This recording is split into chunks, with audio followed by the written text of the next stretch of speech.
Hello, Internet. It is I, the Malik Aaron, and welcome back to Box Office Predictions.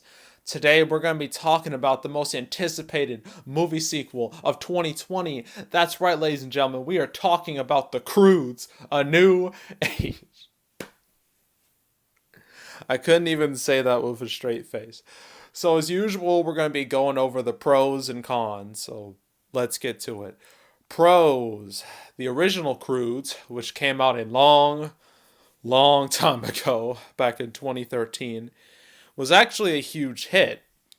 It made 187 million domestic, made nearly 600 million worldwide. For DreamWorks standards, that's excellent considering it's a new IP. It made more money than the original How to Train Your Dragon, the original Shrek, the original Madagascar. I think the only original DreamWorks movie to make more than that was the first Kung Fu Panda.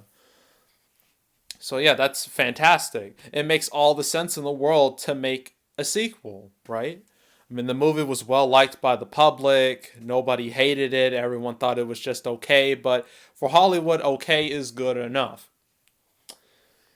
And sure, it took 7 years for it to come out, which is a ridiculously long time. Most sequels come out usually 2 to 3 years after their predecessor. Sometimes longer, sometimes shorter.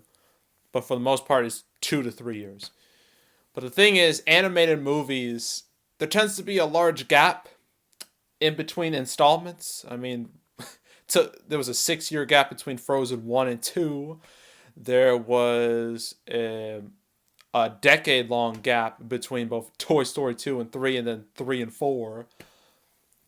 Pixar movies, they're notorious for having long gaps. I mean, the Finding Dory, Incredibles 2, Monsters University.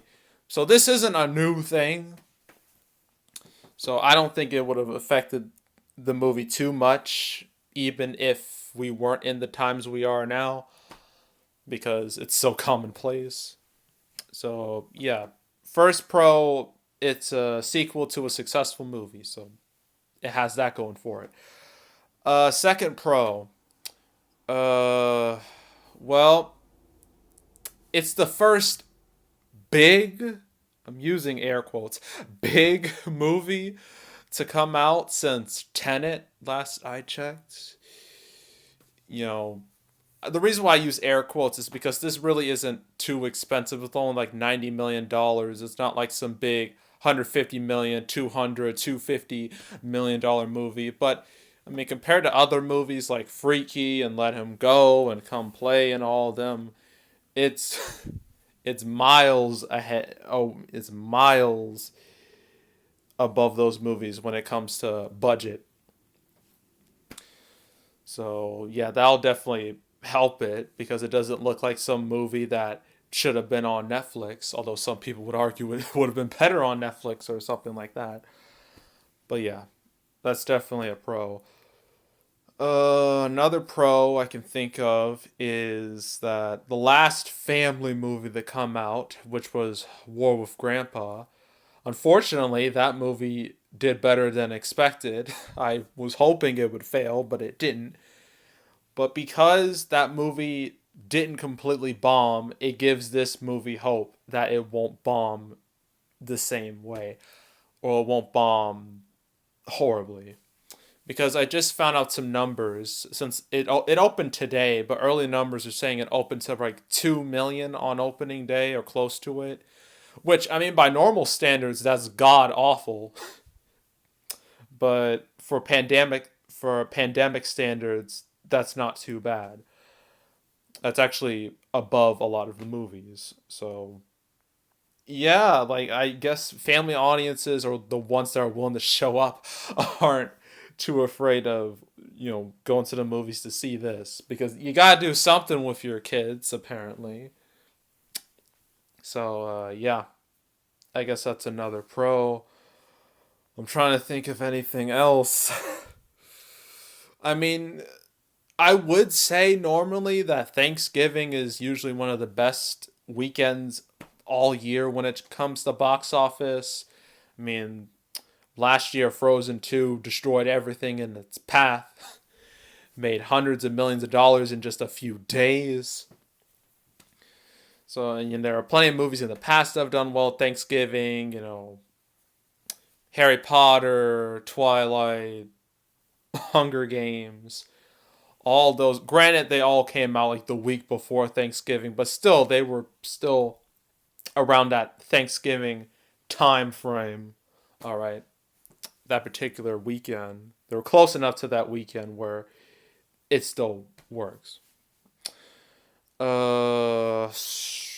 And if things were normal, I don't think it would have done great at all, but it would have done okay-ish, at least, because Thanksgiving is usually a good day to release movies. Because I'm about to explain how this all works. So Hollywood, what they like to do is they release a movie on Wednesday, makes a bit of money.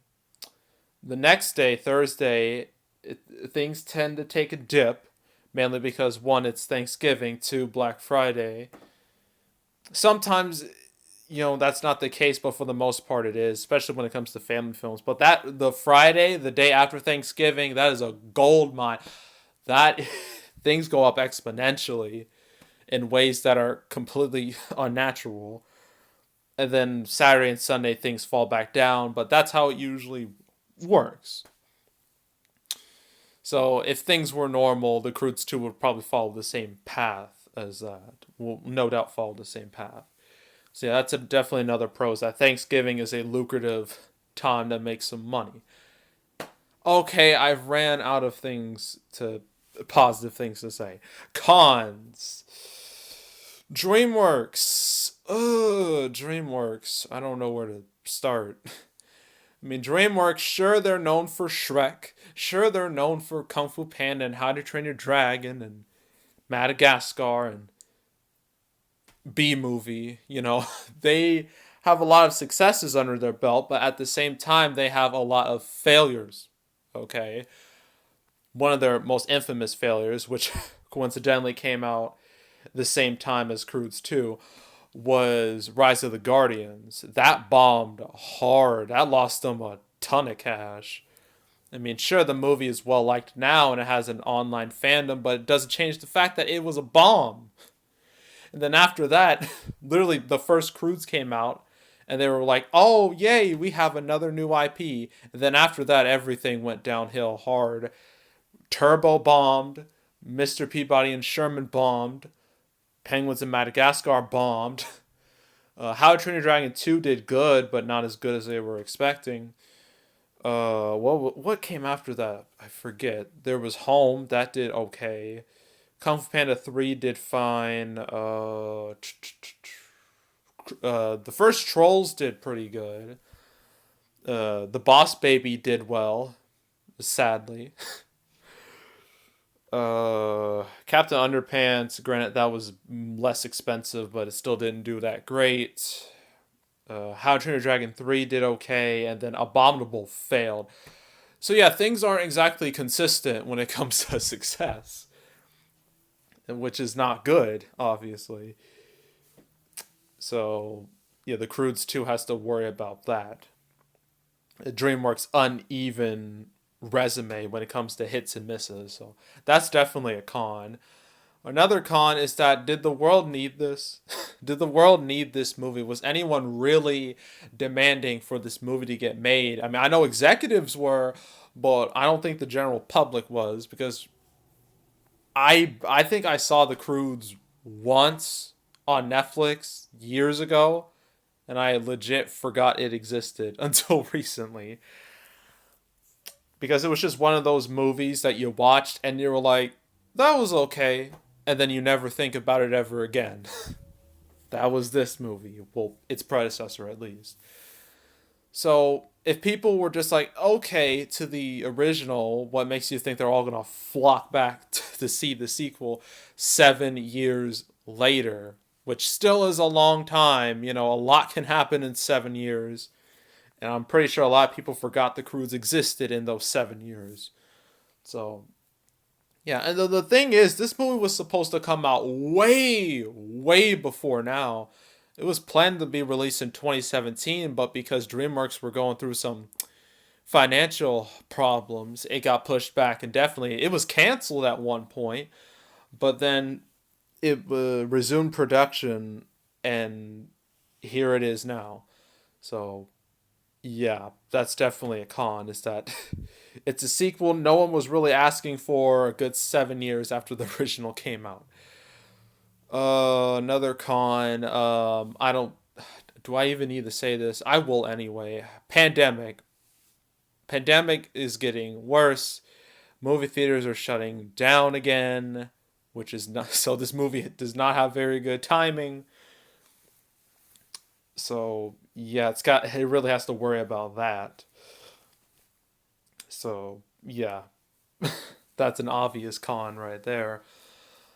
Competition wise, it has nothing to deal with for the next 2-ish months. To my knowledge, I forget. Well, Peter Rabbit 2 left. It was supposed to come out in January. It went to April.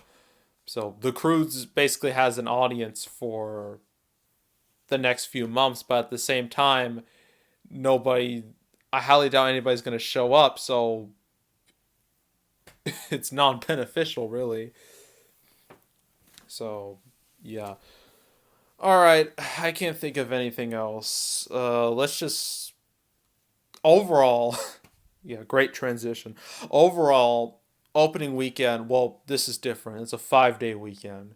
It already made 2 million today. I'm thinking it makes at least eight, another 8 million the next 4 days. So it has a 5-day opening of 10 million, and the 3-day opening will be like 6-ish million, 6-7 million. I think is realistic. I think is ideal. In the environment we're in now, which I mean for pandemic standards again wouldn't be too bad, but for normal standards this is just horrific. But what can you do? Yeah, that's what I think I'll open with for the 3-day and 5-day weekend. It's total overall run.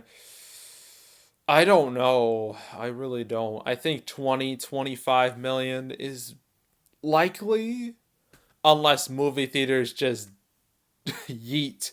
They just shut down completely all of them, just like what happened in March, where Onward, it opened to it opened week in the first place, 39 million, and then pandemic happened, and then it fell to like 10, and then it fell to like almost nothing in the mere days after that. There's a chance that can happen to this, but we won't know until it happens. So yeah, I'm just gonna say 20 million now, but I wouldn't be surprised if it was lower than that. I really wouldn't. And that's it. That's it for the Croods: A New Age, the sequel we all desired, we all demanded for it to be made.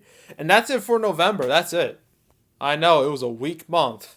There's nothing I can do about it. But for next month, there is All My Life, Half Brothers, which literally popped on the schedule like a day ago. After that, there's Monster Hunter, News of the World, Promising Young Woman. I won't do a video on Wonder Woman 1984 because it's on HBO Max. That makes things confusing. Then that's it. And then we're off to 2021, where all these movies, I highly doubt they're gonna stay. So that's gonna be fun. That'll be pretty much future canceled episodes in the making. But yeah. So that's it. Make sure to subscribe, like this video, leave a comment, turn on notifications, share the whole drill. You want to check out more videos like this? I got playlists on the homepage where I've done every prediction video on every movie that managed to come out in theaters that had a wide release, this year, which obviously wasn't a whole lot, but I still did it. So you want to check out any of those, go right ahead. The main ones I would say would be Doolittle, Bad Boys for Life, Birds of Prey, Sonic the Hedgehog, Tenet. Those are like the five I would pick. Those are the five main ones. And then there's some offshoots in there, some really crappy horror movies. I did way too many of those earlier this year. Yeah, you want to check out all those, go right ahead. I also have two other playlists. One of them is a monthly recap, a box office recap, where I just go over all the box office for a particular month. But because 2020 is 2020, I've decided to do a double recap of both October and November, and that will come out about a week or so from now. So stay tuned for that. And I also do the canceled series where I go over every single movie that has been delayed from its original release date. And it's also a good way to catch up on which movies either don't have release dates yet or which movies have new release dates. So it's an informative series. So if you want to check that out, go right ahead. And yeah, that's it. That's all. I am out. Goodbye.